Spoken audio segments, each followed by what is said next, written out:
Yo, TFP, sub D. We got a lot to talk about today. I want to get through talking about the All-Star game and my three top teams who have surprised me so far in the first half of the season. Now, yes, I know I'm a little late on this, so my apologies to the folks that have been waiting on the episode. I got you. It's here. Ain't nothing to worry about. But yeah, before we talk about the three surprise teams, I really want to get in and talk about this cat right here in the All-Star game. If you guys have watched all the All-Star festivities this past weekend, we saw Celebrity All-Star game, which I didn't get to watch. A great three-point contest and a lame dunk contest. And then we got to cap the entire weekend off and got to see Team LeBron versus Team Durant. Durant obviously not playing because of his own reasons, injured, battling with injury. But this guy comes to Cleveland by the name of Steph Curry. He's done a lot of damage in Cleveland, as much you guys know, from Akron-born, not the chosen one, not LeBron, but Akron-born. Steph Curry wins All-Star Game MVP, drops 50 points.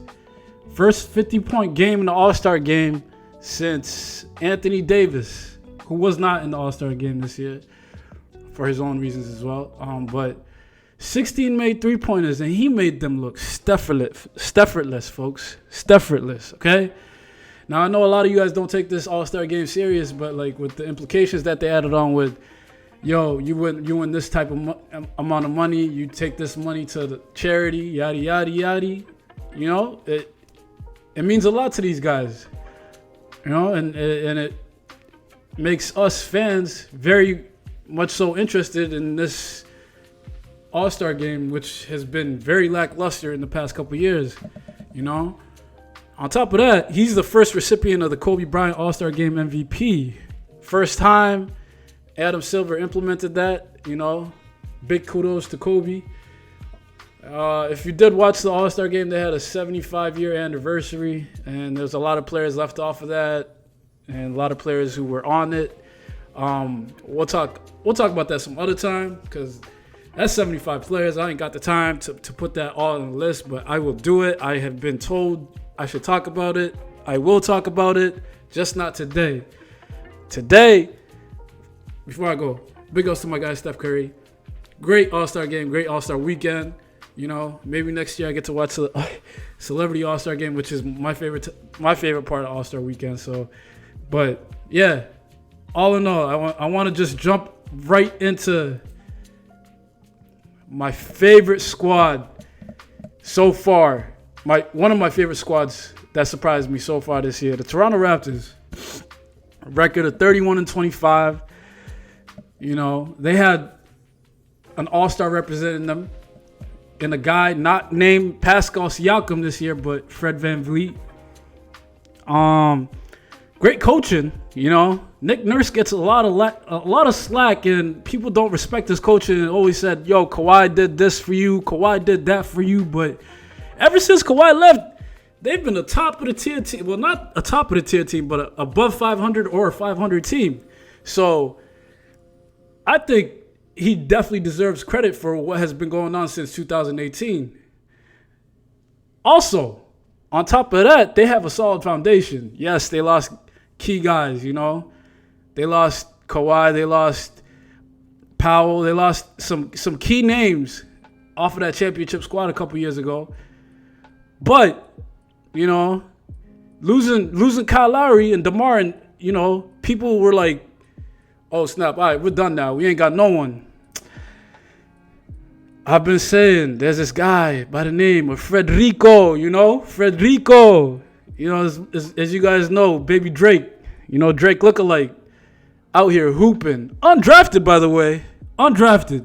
For those of you guys who have not watched college ball, or who have, no interest in college ball. He used to be a bucket in college, all right? So for people saying, yo, like, this is surprising to see, yada, yada, yada. No, bruh. If you guys have seen Fred VanVleet play in college, you would be just like, okay, like, this is normal. He's used to this. And then they got Pascal all healthy this year. Now, Pascal was battling with some injury problems last year. You know, a lot of trust problems with, you know, I don't think that team meshed well together. The chemistry didn't really go hand in hand, you know. But I've been saying since they won a champion, prior to them winning a championship, that there's this guy named Fred VanVleet, and this team is going to be so happy they signed him, not even drafted him, because he was undrafted. But the fact that they gave him a chance, you know, been in the G League before, like, yo, like, it's a great story, but he's used to this. He's used to this. So big ups to the Toronto Raptors, 31-25. That Eastern Conference looks like the Western Conference from a couple years ago. You know, anyone's conference, if you really look at the records from 1 to 6 or 1 to 7, it's like 2-3 games behind. Every team is like a half a game behind each other. So it's like going to be very interesting to see how this season finishes off in the Eastern Conference. But I see Toronto making it to the playoffs this year. On to the next squad. Yes, the team that hosted the All-Star game, Cleveland. You know, I asked my significant other the other day if she's ever been to Cleveland and, you know, if it was ever a satisfying area, yada, yada. You know, I think she mentioned that she drove by it. You drove by it, right? Right? Yeah, so she drove by it, and, you know, I'm assuming from what other players have said in the past, it's not really attractive. So you ask yourself, why? Why did they have that 75-year anniversary? Why did they have it at Cleveland? Now, if you look at it, the 50th year anniversary, the All-Star game was held in Cleveland. Okay? Minus all that All-Star fiasco, this team has been surprisingly great this year. Record stands at 35-25. Darius Garland, Jared Allen, Evan Mobley. Shoot! Adding Rondo. My guy Rondo, if you guys know me, I'm huge on the Celtics. I love my Boston Celtics, you know. Big ups to anything or anyone who has been a part of anything with the Celtics except for Ray Allen. You know, screw him. But that's a whole nother story. But yeah, adding Rondo as a vet, you know, him contributing. And then on top of that, I think they traded for Caris LeVert. Now, people forget, LeVert used to be a bucket. Okay? He played for Brooklyn. And people were like, okay, this is a solid player. Gets traded to Indiana off of that, you know, big James Harden deal. Didn't work out in Indiana. He got hurt, came back. Didn't really mesh with the squad. Cleveland took a chance. They said, all right, bring him in. And they've been killing teams ever since Rondo and the addition of the LeVert. On top of that, having 2 All-Star players representing you, 2 young All-Star players. But the biggest surprise for me on this team is them picking up Evan Mobley. I said it in the beginning of the season. If you look back, you guys know how big I was on them drafting Mobley from USC and how I thought he was going to finish up as Rookie of the Year, which is probably going to happen if you're looking at the stats. Cade Cunningham isn't going to be able to get anywhere near what Evan Mobley has done so far this year. So if Cleveland still plays how they played in the beginning of the year, then the sky is the limit for them. On top of that, guys, I know I'm not tooting my own horn here, but there's a guy named LeBron James whose contract is ending up in Los Angeles. And he's the chosen one. He's Mr. Ohio native himself. A guy who brought the only player who brought a championship to the city that drafted him. You know? He's going to be a free agent this year. And as a free agent, you're looking, okay, I'm 37 years old. There's a bunch of young guys out in Cleveland who are absolutely killing right now in the Eastern Conference. I need to cool out and relax before I retire is this team the right team for me? When I'm looking at decisions, you know, this is what I feel like is going through LeBron's membrane or mental. You know, so like we heard LeBron talking crazy about, you know, Sam Presti, this and that. I think he was applying the pressure on the Lakers during All-Star Weekend. If you look back at some press conferences, if you have time, go on YouTube, Google search a couple interviews he had with Complex or whatnot. He definitely said like there's a lot of things going wrong with a team that's fully stacked out in LA compared to a team that literally made it from the mud in Cleveland. And if you're looking right now at the record and the way that the playoff seedings are stand, like Cleveland really has a shot at a championship right now. Like real talk, compared to the team out in LA. What other better way to lure in the arguably the greatest player of all time back to Cleveland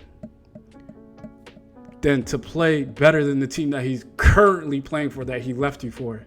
So we'll see what happens with Cleveland. We'll also see what happens with LeBron this summer when he comes up with his decision. You know, but that's what I got to say about Cleveland. I think they're going to do great. I don't think they're going to get past the Eastern Conference Finals. I think, you know, they're too young. You know, I think they need that a huge, solid veterans presence. I don't think Rondo's enough, but if they get past the second round, shoot, the sky is definitely the limit for these guys. On to the squad with Luka Magic. Dallas. The Mavs. Baby Dirk and the guys. Mr. Mark Cuban running ship over there.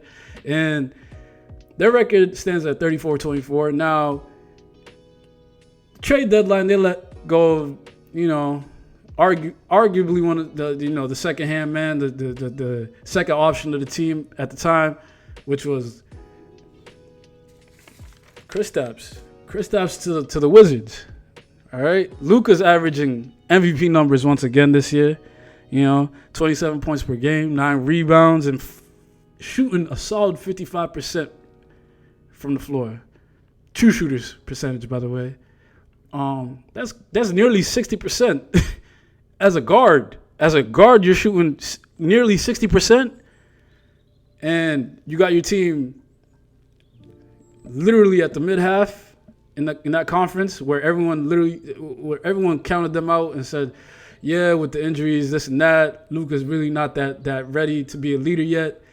Yet he's sitting here out in the tough Western Conference, showing out again. Once again, proving everyone wrong, you know? There was a quote Luka said on the Kristaps trade, though, that definitely caught my eye. He said, we were building something great here. It didn't obviously work out. Which had me thinking. I said, what is this guy talking about? It didn't really work out. So get this, all right? This year alone, the Mavs are 15-9 with Kristaps, okay? They're currently standing at 34-24, which is great, all right? All time, 77-57 with Kristaps.